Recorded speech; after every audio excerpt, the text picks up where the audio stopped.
Welcome back. In the last video, we were able to remove the underscore link from the to-dos object, or we can say from the to-do object. In this video, we will be working to expose the ID so that we can perform the CRUD operation using ID. So to do that, we have to create my data rest config and it implement repository rest configurer class, and here we have to auto wire the repositories, and it means we got now all the repository, but currently we have only to do repository, and here we can apply the iterator, and for each remaining it will give the repository instance here. Once we get the instance, we have to take this repository rest configuration object, and we have to expose id4 method we have to call and provide the repository. So once we call this, it will start exposing the id. So let's move to our editor, create one more class, my rest. We can give any, but let me follow the same, my data rest config.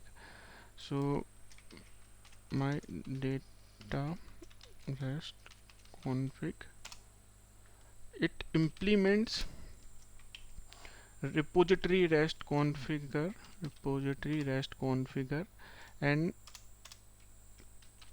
configure repository rest configuration is the overridden method.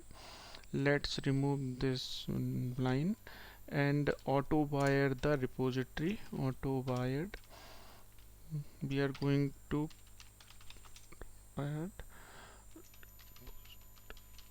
repositories. Okay, so now we have the repository object.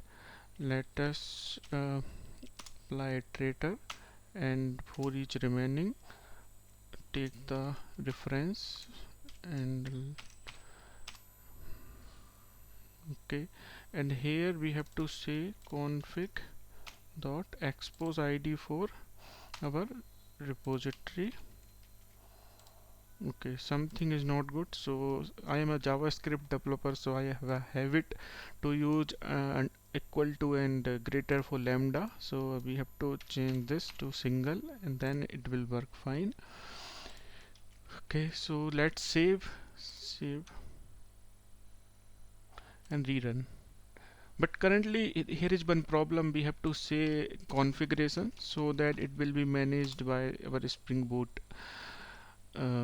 underlying container. Let us remove stop and rerun.